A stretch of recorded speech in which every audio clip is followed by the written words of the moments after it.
Hello, everyone, and we are back with another episode of Franchise Envy, where I talk to a successful, happy franchisee. Up next, and Grandma really appreciates that because instead of thumbing through a catalog trying to figure out what she hates the least or feels like the biggest ripoff, she's like, wow, I'm going to give you some money for every lap that you run. Is there any way you could just reach out to them, tell them the good, the bad, and the ugly? And I tell them that knowing they're only going to tell them good because they're on that Apex buzz. It's like a Cadillac margarita, right? You can You're exactly right. You're exactly right. And it's full service. Cheers to that.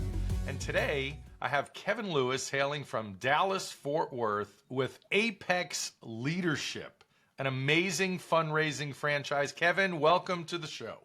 Thanks, Lance. I appreciate you having me on today. I am excited to talk with you and hear about your experience. So how long have you been an Apex franchisee? You know, I came on board with Apex back in late 2017 is when I signed. So it's been, close to 8 years. I love it. And is this your first business? Ownership, yes. I was in the corporate world for many years in the restaurant business.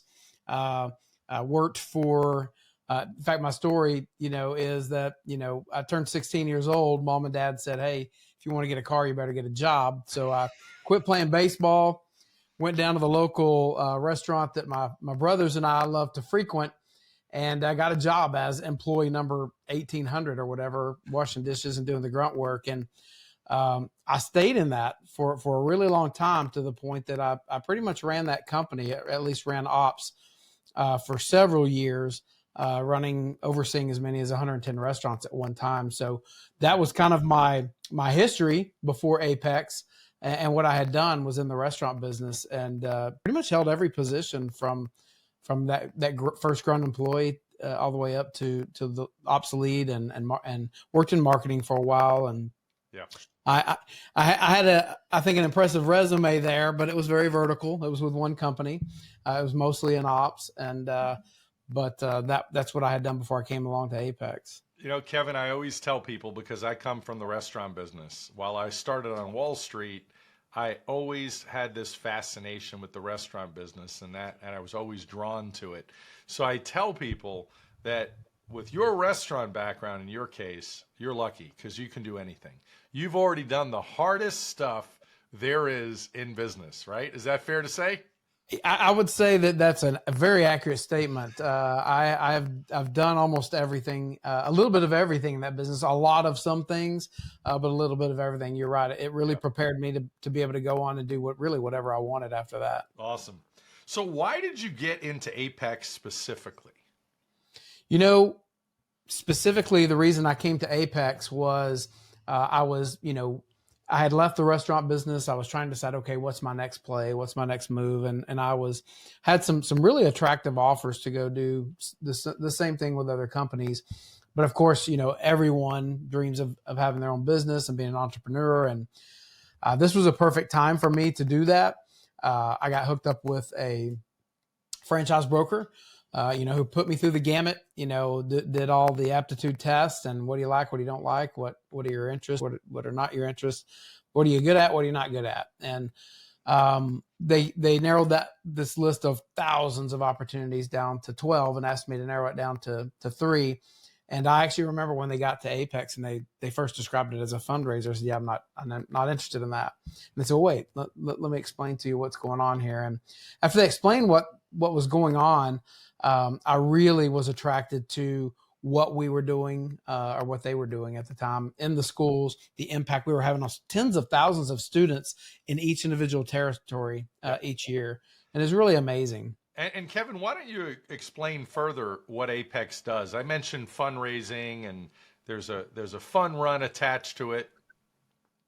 Yeah, at Apex, what we really do is it is a fundraiser at the core, but instead of your typical, bring chocolate bars in or cookie dough and teach the kids how to be salesmen going out peddling candy bars to mom and dad's friends or coworkers, instead what we do is we bring in some really dynamic team members. We refer to these folks as unicorns because they really are special people. They thrive and fill their cups off serving others, building others up, making others feel great about themselves. and they go in and do this really high energy, high level, world-class character program for 2 weeks in the school. We kick it off with a big pep rally to get the kids super excited for the 2 weeks. They deliver this character message over the 2 weeks. They're there bell to bell. They're with the kids all day long. And like you mentioned, at the end, there's an event. And so instead of the kiddos out selling candy bars or, $12 candles or whatever, they get grandma to sponsor them in the fun run. And grandma really appreciates that, because instead of thumbing through a catalog trying to figure out what she hates the least or feels like the biggest ripoff, she's like, wow, I'm going to give you some money for every lap that you run. And so the student goes out there and does their best in the fun run, and then donate. Grandma ends up donating more than she would in buying a $12 candle, but feels much better about it because her grandson or granddaughter went out and earned that money, went out and ran the laps for it and did their best. So it's a really unique program. And almost every single school we ever serve, we are the highest profiting fundraiser the school's ever had. And I love the fact that there's exercise attached to it as opposed to eating sweets and things like that. So what was your all-in investment when you invested all those years ago? Did you start with one territory? So I decided you can start with one. I decided here in the Dallas-Fort Worth area, there was basically 3 territories left. There were 2 that were very attractive to me, but they were separated. One was where I live and one was far out to the east. Then there was one there in the middle, and I really didn't want to end up with someone else coming in and buying the territory in the middle. So I bought all 3.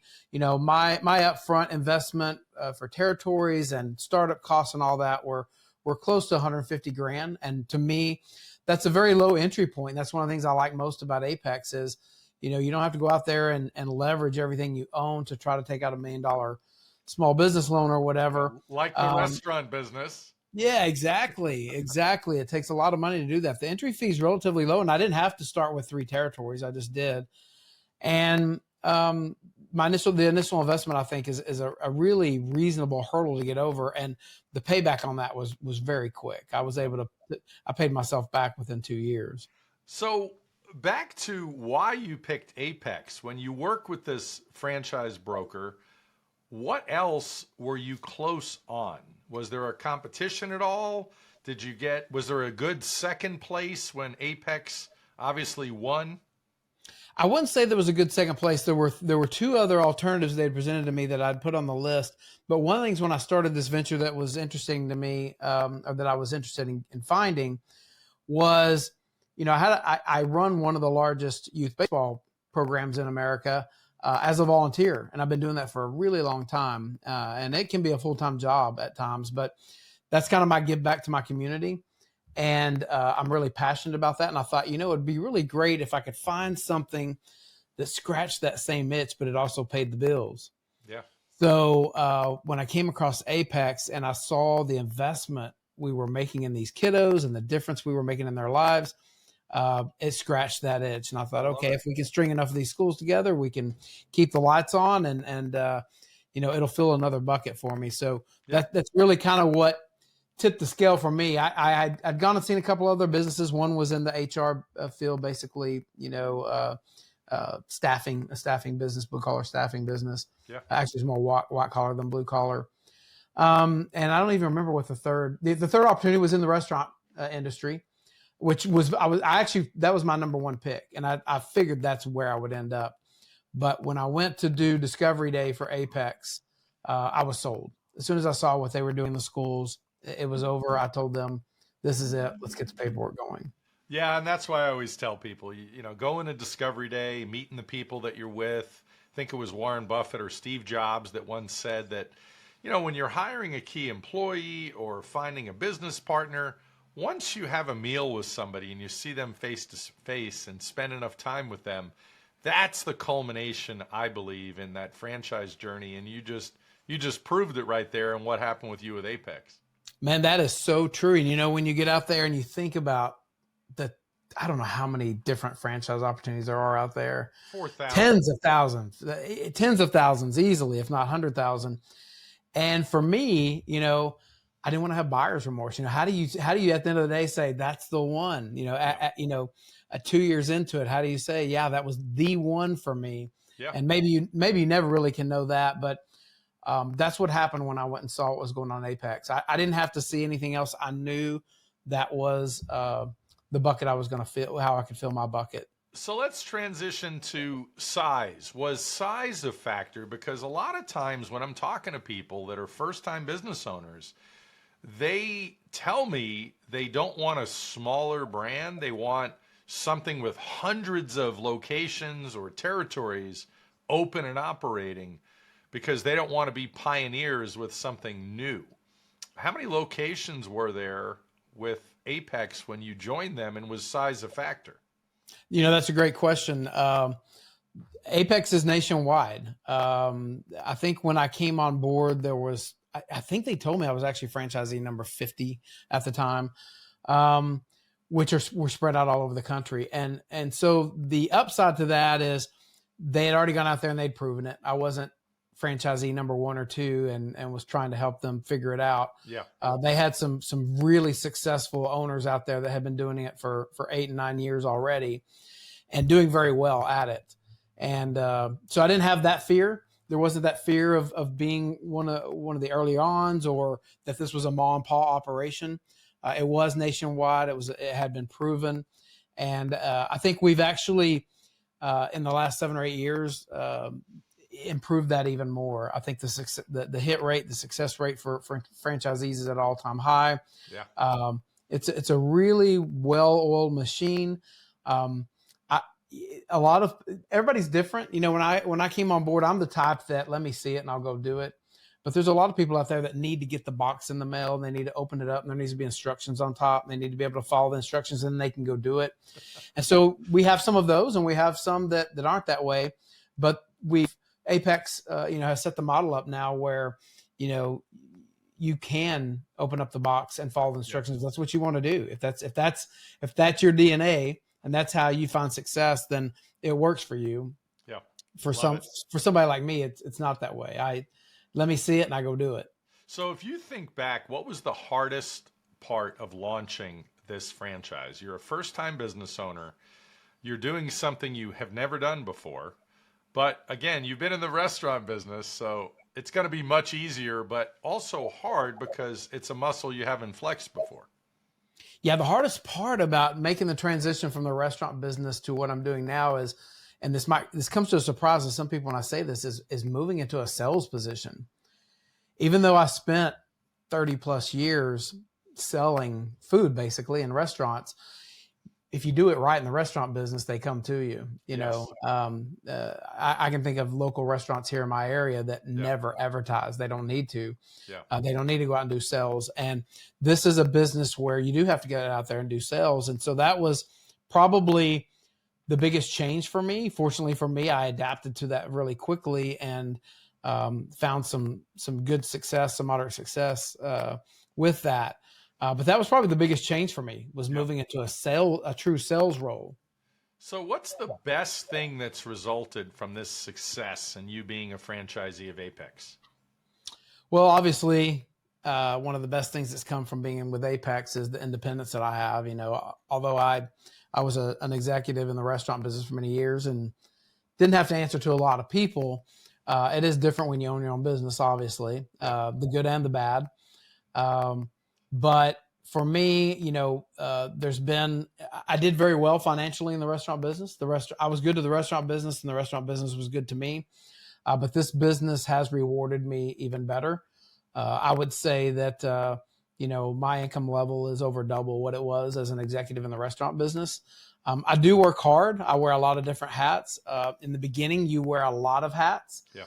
But then as your business grows, you wear fewer hats. Some of the hats that you do wear are bigger hats than they were in the beginning because your business has grown. But you can expand your flock underneath you and grow the business and limit the number of hats that you're wearing. But it's been really great. It's been the independence has been great. The financial freedom.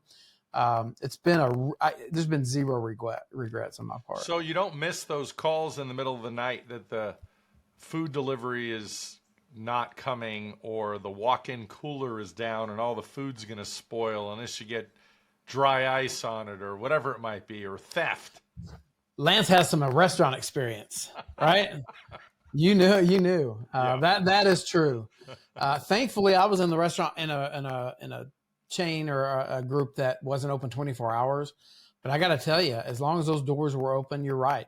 Things can happen, and I've been very fortunate, and I think blessed to build great teams. That's really what my forte is hiring and developing great teams. And I've had some really great people working for me in the restaurant business, but like I said, things happen, exceptions happen. Yeah. And they did happen. 11:30, 12 o'clock at night, 1 o'clock in the morning, on the weekends, I had restaurants open until 2 a.m. And, the people that are coming and eating at 2 a.m. aren't, coming from Bible study. Yeah. So things would happen. And so I do not miss that part. Although it came with the territory, I do not miss that part. It is kind of nice that once school's let out, pretty much all the communications stop and slow down. It's nice for my people. They work typically pretty much like bankers hours. They work Monday through Friday during the day and are off nights and weekends. And so I do not miss that at all. Yeah. Although I signed up for it at the time, but I don't miss that part of that job. You've seen the light. So yes, sir. Kevin, we're going to get now to one of my favorite parts, secrets to success. Kevin, give us at least one secret to your success. Do you mean overall or at Apex? Well, overall, being a franchisee for Apex. So looking at where you started with Apex, being an unproven franchisee, because every franchisor, when a new franchisee comes on board, everybody talks a good game, but you just never know who's going to be one of the best franchisees, who's going to be middle of the pack, or who might be floundering on the bottom for a period of time. So, you're successful. What is that one element that floats to the top as to why you're successful? I think for me, the reason I found the success I have at Apex is two things. Number one, I think overall, I don't profess to be an expert at anything, but I'm pretty good at most everything. But the hardest part about this job that we have is getting the meeting with the school. Because as you can imagine, the school admin, the PTAs, the PTOs, they're hit up daily by fundraisers and other organizations trying to get their business. And as someone that runs a youth baseball association, I deal with that too. I know what it's like because I get them all day long. People want to sell me uniforms and trophies and all these other things. And I just delete. And being able to get their attention and get them to say, wait a minute, let me read this. Let me read this email. Let me pay attention to this flyer that came by in the mail or that was dropped by. My success, I think, at Apex has come from my ability to get that meeting. I've leveraged networking, not necessarily community networking, but I network and leverage my current schools against my others. So one of my philosophies or MOs is that every new school my team serve has to get me one more new school. I love it. And so what I do is when we're having the sales meeting with this school, I describe what we're going to do as this. My team goes in there and does this. And I'd let them know at the beginning, hey, look, I'm going to ask for one thing at the end. My team's going to handle everything till the end, but there's going to be one thing I need from you at the end. And they always say, what's that? So I'll tell you at the end. But when it's over, when they're on what I call the Apex buzz, like they just can't get enough of Apex at that point. It's just been over the top spectacular. The team's been amazing. We've raised them so much money. Then I say, remember that one favor I need from you? I haven't had a meeting with these two schools near you. Is there any way you could just reach out to them, tell them the good, the bad, and the ugly? And I tell them that knowing they're only going to tell them good because they're on that Apex buzz. But you got to hit them then. And so that's really one of my biggest MOs. But being able to, even though I deal a lot with young PTA moms and principals and things like that, that I am not a young female or even a young anything. But I've found great success in being able to communicate with them and relate to them and being approachable for them and to them. And that's I think where a lot of my successes come, because I know that if I get the meeting, I'll get the sale. I sign the school. If I get the meeting, I get the school. Yeah. And that's where a lot of my successes come from. And then when I said we're going to do this and we do that, that's the ops part of it. You got to make sure you do that. Yeah. I was also thinking that part of this was the FOMO effect, the fear of missing out. If you're targeting a school that you haven't done any business with and you say, well, that school down the street just raised, whatever. I know you don't want to kind of breach confidentiality. That school at some point that you're not doing business with is thinking, Seems like a nice guy. I should do business. We should try it out once and see what happens, right? Well, you're exactly right, and it is FOMO. It is a little bit of what is it we're missing out on when 75-80% of the schools in the district are using Apex now, and we still haven't. And so I get a lot of those where they call me up and say, "Hey, man, we've been hearing about you guys for 2 or 3 years. We watched their Facebook pages. We're ready to leave what we've been doing," because there are some other companies out there that try to do what we do. I think they do it at a different level. Sometimes I describe it to folks as, you can go down and you can eat Mexican food at the local fast food greasy spoon joint, or you can go to the local, high end, Mi Casino or whatever you have in your area.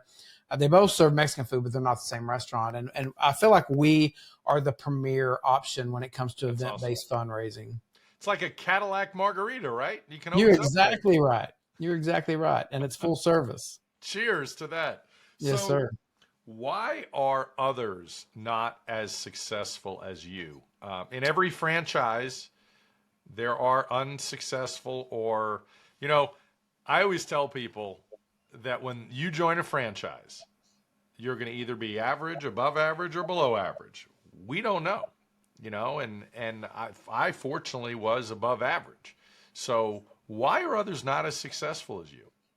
You're true. You're right. And in every business, there's going to be three tiers: that low, the middle, and the high. That happens in every business. I think even as I was pursuing opportunities, that was one of the questions I asked at every one of the companies that I talked to was, what's the hit rate? What's the success rate? What's the failure rate? And some of them blew me away. In fact, the one company I went and did Discovery Day with before Apex actually tried to recruit me to come work for them at corporate when I turned them down because I had identified all their problems and they wanted me to come help them fix them. And I didn't want to be a part of that. That wasn't what I was looking for. But when I came to Apex, I did some homework on what is the failure rate here, what is going on. It was impressive how low the failure rate was at the time. And as I mentioned earlier, that's been improved since then. Those that do fail, I think are those that really have a hard time. They're just, they don't have the people skills. You've got to be able to strike up conversations with people.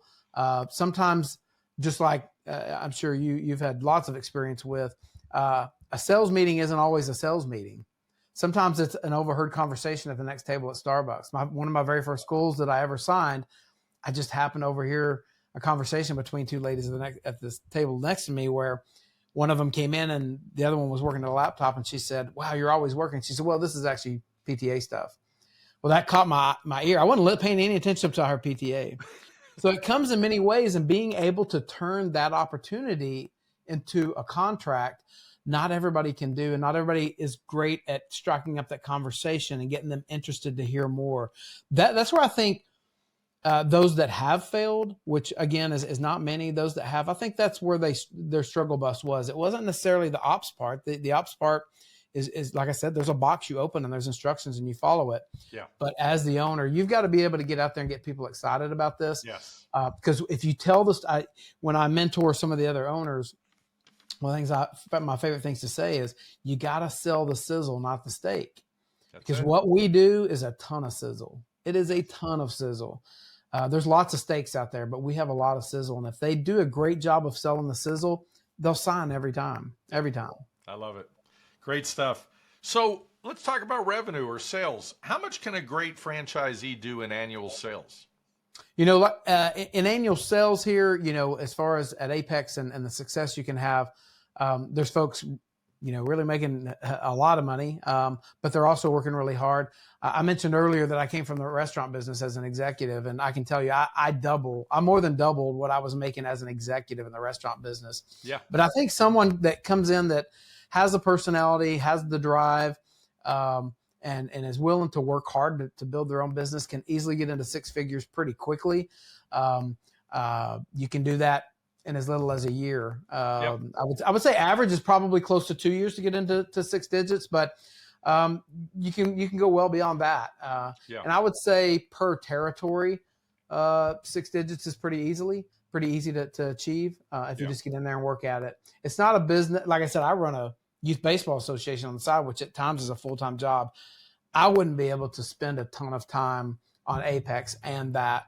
Yeah. If Apex took a ton of time, there are times, yeah, where I am spending a lot of time on it, but I also work with schools, and those schools are all going to be out here in about 2 weeks for about 3 weeks of Christmas vacation. Yeah. So, and then in the summer. So there is a lot of me time. But when school's in session, we work hard and we serve these schools, we overserve them. And it's extremely rewarding. I've never had any second thoughts about, well, okay, maybe I sell this. I built this business up. Let's sell it and move on to something else. The return on it is incredible. And the more I grow this business, the more it's going to be worth to me when I do decide to exit someday and retire. Great stuff. So we talked about sort of sales or income at the same time, doing potentially, as you mature, even a couple of 100,000 per territory in income. On the revenue side or the sales side, between your staff and other expenses, is it $1 million business you're growing with the 3 territories? Yeah, we're well over $1 million. I suspect, actually, I'm up to 5 territories now. Earlier this year, I purchased the Kansas City market. It came available, and I purchased that. And so we'll probably do about 1.6 this year in revenue. That's phenomenal. And we'll quickly hit that $2 million mark. And the margins are pretty healthy because you're paying college kids, high school kids, retired folks to handle this. You're not paying $30 an hour. Yeah, you can. There are some out there that do target those, mature, late 20s, early 30s folks. The problem is that a lot of those folks have a lot of responsibilities, and you hit the nail on the head. For me, I love when I find a great candidate that is fresh out of high school, fresh out of college, maybe even they're going to college, they're taking online classes. Those folks tend to have fewer responsibilities. They don't have spouses at home. They don't have kids at home. A lot of them still live at home with their parents. And we do pay our people really well. But when you've got somebody that's 35 years old that's working for you out there in the field, their responsibilities are totally different. And we have those. But yeah, I love finding those fresh out of high school, fresh out of college folks. I like the idea that they haven't gone and been ruined by someone else. Because honestly, I knew you were going to go there. Work ethic, finding someone that has great work ethic these days is so hard in this younger generation. But when I can find them where they've only worked at 1 or 2 places, maybe they just worked at Home Depot for a couple of years. I love that. When they've worked for 10 different employers in a year, I hate that. Yes. And a lot of times they've been ruined. And so finding the right employee. Yeah, finding the right employee is the key, but they're out there, and I love getting them when they're green, and I can help because I feel an obligation. I tell them to give me 110%, but if they do, I'm going to give them 110% of me, and that I feel an obligation to fertilize their resume. And I do that. I make sure that when they leave me, whenever that is, whether it's in a year, 2 years, 10 years, their resume is going to be more impressive than it was when they got here. Yeah, good. I love that. So is there anything you would have done differently knowing what you know now? I love that you've expanded out of your core market of the Dallas-Fort Worth area. That's always a sign of a successful franchise owner because you have the competencies down, you have the cash flow built, and now you're ready to conquer the world. Some things I probably would have done different in hindsight might have been developing and hiring creating management positions earlier. I waited longer than the typical Apex franchise owner does to put managers and things like that in position, mostly because I could. The trade-off to that, there was a lot of upside to that. Obviously, my P&L was extremely healthy, very, very nice looking P&L. But I could have spent more time doing sales had I done that earlier and probably grown my business better. So, bigger business, maybe same revenue or income, I don't know. But I probably would have done that a little bit sooner. I think because of my background and there's not much that I feel like I can't do. Like I said, I don't feel like I'm an expert at anything, but there's not much you can throw at me that I would say, yeah, I can't do that. Yeah, I can do it. And I did it for a long time. So that's probably the one thing I would do different is to create management positions earlier. So what's next after the Kansas City market? You going to tackle some more markets perhaps? I'm trying I to. won't tell anybody. This is a big secret, by the way. Well, what I'm wanting to do next at Apex is I took on this Kansas City market, and I'm hoping to kind of help build a model for how we can set up future new owners even better than we do today. Because today, when you come in as a new owner, you pretty much start with 0 schools. And I'm hoping to create a situation where some folks like myself can go in, buy a territory or two, build it up to 30 or 35 schools. Then that could be sold to a new franchisee that then now has a thriving business. They're not starting from ground one. They don't have to go get school number one. The hardest school to get is your first one. Yes. Because everyone after that gets a little bit easier because of word of mouth and look who else is doing it and look how they did. So if things go as well as they are going so far with Kansas City and how I think they're going to go, I'll go do that again somewhere else. I've got some super talented people that work for me that are hungry and are eager to have more responsibilities and big opportunities. And so I'll look at some revenue share opportunities for them, maybe even some ownership opportunities. One of my guys I'm talking to about helping set him up as an owner, having his own territory. He doesn't really have the financial means to do that on his own, but working together, I might be able to go and help him start up his own new territory, and I'll have a piece of that for some period of time, and then it'll be his. And so that's what's next for me at Apex. I want to help charter new territories, help us, because there's a lot of territory, even though we're nationwide, there's a lot of good opportunities out there that haven't been taken yet. And I think we can come up with a new model that you can start from scratch if you want. If you want to pay less and start with 0, you can. If you want to pay a little bit more, you can get a business already up and running, and it's proven. Sounds wonderful. So what advice would you give to aspiring business owners, people that are looking into business opportunities and including franchises?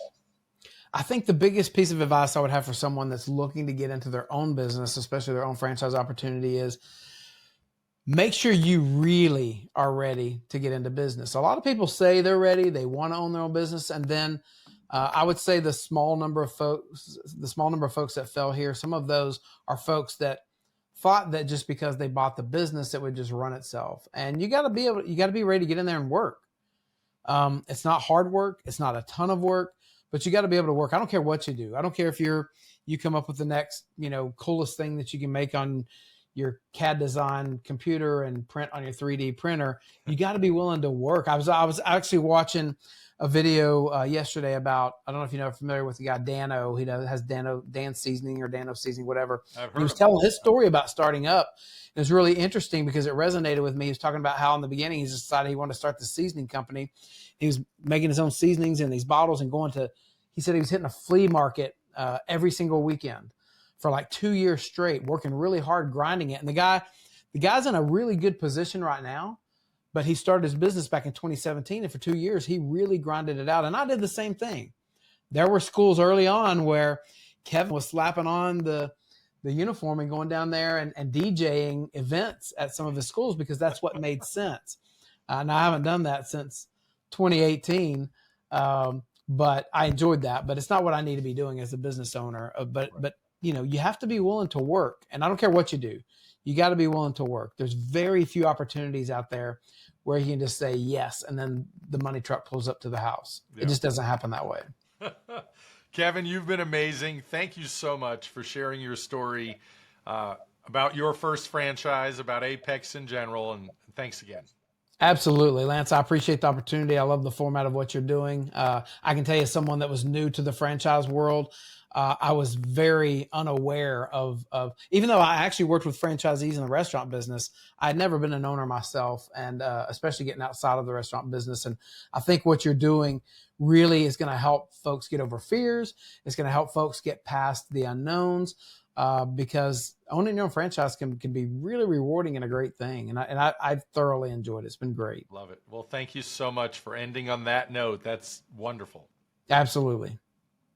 If you're ready to talk about franchise opportunities, hit the link below to schedule a call. My services are free. And don't forget to like, comment, and subscribe. Thanks for listening.